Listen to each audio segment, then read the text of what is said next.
அன்பினர்களே, இலங்கைக்குள் நாளாந்தம் பல விடயங்கள் அரங்கேறி வந்தாலும் கடந்த பிப்ரவரி கொழும்பு நீதிமன்ற வளாகத்தில் சுட்டுக் கொல்லப்பட்ட பாதாள உலக குழு மாபியா கனைமுல்ல சஞ்சீவனின் கொலை தொடர்பாக ஒரு புதிய திருப்பத்தை கொண்டு வந்திருக்கின்றது. நேற்று முன்தின கடந்த புதன்கிழமை கடவத்தையில் கைதான லேடி வக்கீலம்மா, அதாவது பெண் வக்கீலம்மா அவவிடயமாக மிகப்பெரிய புதையல் கட்டங்கட்டமாக கிளம்பி இருக்கின்றது. அவர் தம்முள்ளையை சேர்ந்தவர் என்றும் தாமர அபேரட்ன என்ற ஒரு பெயரும் 55 வயதும் கொண்டவர் என்று சிஐடி செய்திகள் வெளியிட்டிருக்கின்றார்கள். அவர்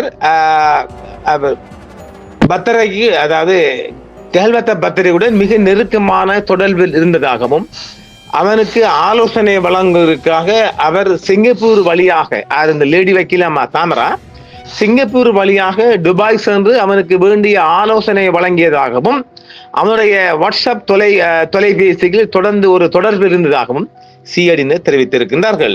மிகப்பெரிய ஒரு திருப்பத்தை இந்த வக்கீலம்மா மூலம் கொண்டு வந்திருக்கின்றது. தற்பொழுது அவர் ஏற்கனவே நாம் சொன்னது போன்று 70 மணி நேரம் கடந்து தற்பொழுது 3 மாதங்களுக்கு டிடென்ஷன் ஆர்டர் பெற்றிருக்கின்றார்கள் சிஐடியால். அவர் பல கோணங்களில் விசாரிக்கப்பட்டு வருகின்றார். இனி தெரியும் தானே, பல வகையில் விசாரித்து வருகின்றார்.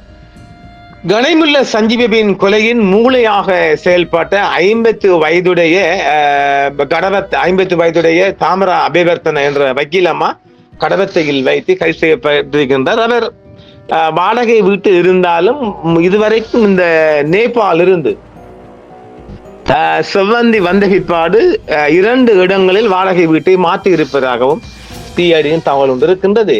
கடந்த பிப்ரவரி மாதம் கொழும்பு நீதிமன்ற வளாகத்தில் சுட்டுக் கொல்லப்பட்ட பாதாள உலக குழு உறுப்பினர் தாதா கனைமுல்ல சஞ்சீவ கொலையுடன் தொடர்பான விசாரணைகள் தற்போது இன்னும் ஒரு புதிய திருப்பத்தை ஏற்படுத்தி இருப்பதாக சிஐடி தெரிவித்திருக்கிறார்கள்.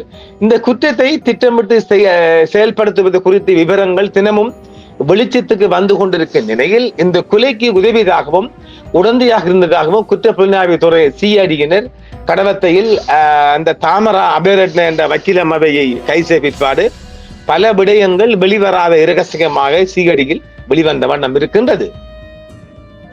அவரது வீட்டில் கடந்த 28ஆம் தேதி அவரது வீட்டில் கைது செய்யப்பட்டு 70 மணி நேரம் தடுத்து வைக்கப்பட்ட பின்னர் தற்பொழுது அவருக்கு 3 மாதங்கள் தடுப்பு காவல் உத்தரவு வழங்கப்பட்டிருக்கின்றது. நீதிமன்ற வளாகத்துக்குள் துப்பாக்கியை கொண்டு வந்த இஷாரா செவ்வந்தி என்ற பெண்ணுக்கு வழக்கறிஞர் போல் வேஷமிட உதவியதற்காகவும் போலி வழக்கறிஞர் அடையாள அட்டை உருவாக்கியதாக அவர் மீது முக்கிய குற்றச்சாட்டு உள்ளது. இலங்கை வழக்கறிஞர்கள் சங்கத்தால் வழங்கப்பட்ட வழக்கறிஞர்களின் சொந்த அதிகாரப்பூர்வ அடையாள அட்டையை பயன்படுத்தி செவ்வந்தியின் புகைப்படத்தையும் சேர்த்து இந்த போலி அடையாள அட்டையை தயாரிப்பதற்கு உதவியதாகவும் இவர் மீது ஒரு மேலதிக குற்றச்சாட்டு இந்த வக்கீலம்மா தரப்பில் இருக்கின்றது. இருப்பினும் துப்பாக்கியை மறைப்பதற்கு தண்டனை கோவை சட்ட புத்தகங்கள், துப்பாக்கிதாரி வழக்கறிஞராக மாறுபேறமிட ஒரு டை மற்றும் நீதிமன்ற வளாகத்திற்கு நுழைவதற்கான வாகன பாஸ் ஆகியவற்றை வழக்கறிஞர் இஷாரா செவ்வந்திக்கு வழங்கியதாகவும் இந்த லேடி வக்கீலம்மா மீது ஒரு புதிய குற்றச்சாட்டு இருக்கின்றது. இந்த கொலை சதியின் முழு வீச்சு முதலில் கைது செய்யப்பட்ட கெஹல்பத்தர பத்மேவின் விசாரணையின் போது வெளிப்பட்டது. நேபாளத்தில் கைது செய்யப்பட்டு இலங்கைக்கு அழைத்து வரப்பட்ட இஷாரா செவ்வந்தியின் விசாரணையின் போது இந்த விவரங்கள் மேலும் வெளிப்பட்டதாகவே தெரிய வருகின்றது. குற்றத்தில் ஈடுபட்டதாக வழக்கறிஞர் பல லட்சம் ரூபாய் பணம் பெற்றதாக சிஐடி சந்தேகிக்கின்றது. மேலும் அவரது வங்கி கணக்கு ஆராய்வு செய்வதற்காக நீதிமன்ற உத்தரவு வழங்கப்பட்டிருக்கின்றது. அதாவது இந்த லேடி வக்கீலம்மா தாமரா சம்பந்தப்பட்ட குடும்பங்கள், அவரது சொந்தங்கள், பந்தங்கள் அத்தனை பேரின் வங்கி கணக்குகளையும் சோதிப்பதற்காக நீதிமன்றம் உத்தரவிட்டிருக்கிறது. பல கோடி ரூபாய், இதற்கு பல லட்சம் என்று சொல்லப்பட்டாலும் பல கோடி ரூபாய் பணம் கைமாறப்பட்டிருக்கலாம் என்று சிஐடி சந்தேகிக்கின்றது. கடந்த ஜூன் மாதம் அதாவது இந்த லேடி வக்கீலம்மா கடந்த ஜூன் மாதம் கட்டுநாயக்கா விமான நிலையத்திலிருந்து சிங்கப்பூர் சென்று சிங்கப்பூர்ல இருந்து துபாய்க்கு போய்க்கிறாவாம். சமீபத்தில் வாடகை வீடுகளில் வசித்து வந்ததன் மூலம் தனது வசிப்பிடத்தை அவர் சொந்த வீடு இருந்தாலும் அவர் அந்த சொந்த வீட்டை விட்டுட்டு இரண்டு வீடுகள் மாறி இருப்பதாகவும் சிஐடி கண்டுபிடித்திருக்கின்றது. இவர் தம்புள்ளவை பிறப்பிடமாக கொண்டவராகவும் கொழும்பு பல்கலைக்கழகத்தில் சட்ட கல்லூரியில் கல்வி பயின்றவர். எல்எல்பி கொழும்பு எல்எல்பி முடிச்சுட்டு அத்தேனி போய்க்கிறார். மேலும் ஒரு தாயாகவும் பிள்ளை டீம் இருக்காம் என்று தகவல்கள் தெரிவிக்கின்றன. இந்த கைது குறித்து இலங்கை வழக்கறிஞர்கள் சங்கம் இன்னும் அதிகாரபூர்வமாக எந்த ஒரு விடயத்தையும் அவர்கள் சொல்லவில்லை. அதாவது இப்ப நீங்க ஒரு கேள்வி கேட்கலாம் இல்லை, இப்ப தாதாக்களுக்கு குற்றவாளிகளுக்கு ஆதரவாக ஒரு வக்கீல் இயங்கலாம், பிரச்சனை இல்லை. ஆனால் வக்கீல் என்ற ஒரு ஸ்டந்துக்குள் இருந்து மாறி ஒரு வக்கீல் என்ற ஒரு ஒரு ஒரு ஒரு ஒரு கோட்பாட்டுக்குள் இருந்து மாறி இந்த கொலைக்கான அத்தனை உடந்தையாகவும் இந்த துப்பாக்கி எப்படி கொண்டு போகலாம் என்று மாஸ்டர் பிளான் இந்த வக்கீலமா செஞ்சிருக்கிறார். இது கேவலம் இல்லையா? இந்த விடயத்தை நம்ம ஆளுங்க தமிழ் முஸ்லீமும் செஞ்சுக்கிறேன்டா முழு 2 இனத்தையும் இழுத்திருப்பானுங்க, நம்ம ரோட்டுக்கு இழுத்திருப்பாங்க. ஆனா இது பெருசா வருது இல்லை பாத்தீங்களா? இப்ப இதுக்காக ஒருத்தவங்க கூட வாய் திறக்கலையே. 2 யூடியூப்காரங்க அவங்களோட லொபிக்காக செஞ்சிருக்கலாம். ஆனால் இது விடயமாக பெருசா ஊடகத்துக்குள்ள வந்தாலும் கூட பெருசா ஒன்று கொக்கரிக்கலே. இந்த விடயத்தை நம்ம ஆளுங்க யாராவது செஞ்சா எண்ணி அதே அந்த வடிவேல் சொல்லுவா போல முன்ன அடிச்சுட்டு விடாம அடிச்சு கழுவி அந்த காய வச்சு தொங்க போட்டு காய போட்டிப்பாங்க மாத்தி மாத்தி. அப்படி இல்லைன்னு தானே இருந்திருக்குது. ஒரு சின்ன புகைச்சல் என்றாலும் நம்ம ஆளுங்கண்டா அடிச்சு மூத்திப்பாங்க. உங்க ஆளுங்க தானே ஒரு மூச்சு முடுறீங்கல்ல, சும்மா 2 செய்தியில தடம்பி போகுது, ஏகப்பட்ட செய்தி மறைமுகமா இருக்குது, சொல்லக்கூடாத விடயங்களும் இருக்குது.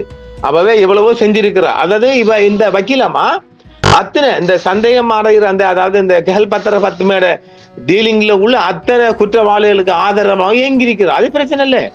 சட்டம் படிச்சு அதுக்காகத்தானே சட்டம் படிச்சது. இந்த மாதிரி குற்றவாளிக்கு இயங்க ஆதரவா எதிர்ப்பு தெரிவிக்கலாம், இயங்கலாம், அது குற்றமே கிடையாது. ஆனா அதை விட்டு அந்த ட்ரக்ல இருந்து மாறி அத்தனை இல்லீகல் வேலைக்கு இந்த வக்கீலமா செயல்பட்டிருக்கா. ரொம்ப பொல்லாத அம்மணி. கம்ப மஜிஸ்ட்ரேட் நீதிமன்றத்தில் விசாரிக்கப்படும் 5 வழக்குகள் தொடர்பான தகவலுடன் ஒழுங்கமைக்கப்பட்ட குற்றவாளியான கனிமுல்ல சஞ்சீவ கொலை தொடர்பாக சமீபத்தில் கைது செய்யப்பட்ட பெண் வழக்கறிஞர் பற்றிய கூடுதலான விவரங்கள் வெளியாகி உள்ளது. கனிமுல்ல சஞ்சீவ கொலைக்கு உதவியாக சந்தேகத்தின் பேரில் கைது செய்யப்பட்டு 72 மணி நேரம் தடுத்து வைக்கப்பட்ட பின்னர் தாமரா குமாரி அபிவர்த்தனா என்றவர் 90 நாட்களுக்கு தடுத்து வைக்கப்பட்டிருக்கின்றார். கொழும்பு சிஐடியால் இந்த கேஸ் ஏற்றப்பட்டிருக்கின்றது. சம்பவத்தின் பிரதான சந்தேக நபரான கெஹல் பத்திர பத்மேவுடன் நடத்தப்பட்ட விசாரணைகள் தொடர்பாக கொழும்பு தலைமை நீதவான் கௌரவ அசங்கா போதாகம முன்னிலையில் சாட்சியம் அளிக்கும் போது சிஐடி அதிகாரிகள் இந்த அறிவிப்பை வெளியிட்டிருக்கின்றார்கள். வழக்கறிஞரின் 2 மொபைல் போன்கள் போலீசார் கைப்பற்றியுள்ளதாகவும் இந்த தாமரா அம்மட 2 போனையும் கைப்பற்றிக்கிறாங்க. இது தொடர்பாக மேலும் விசாரணைகள் நடத்தப்பட்டு வருவதாகவும் அவர் கூறியிருக்கின்றார். இந்த விசாரணைகளின் முன்னேற்றத்தை நவம்பர் 7ஆம் தேதி சமர்ப்பிக்குமாறு கொழும்பு தலைமை நீதவான் அவர்கள் உத்தரவிட்டிருக்கின்றார்கள் சிஐடிக்கு.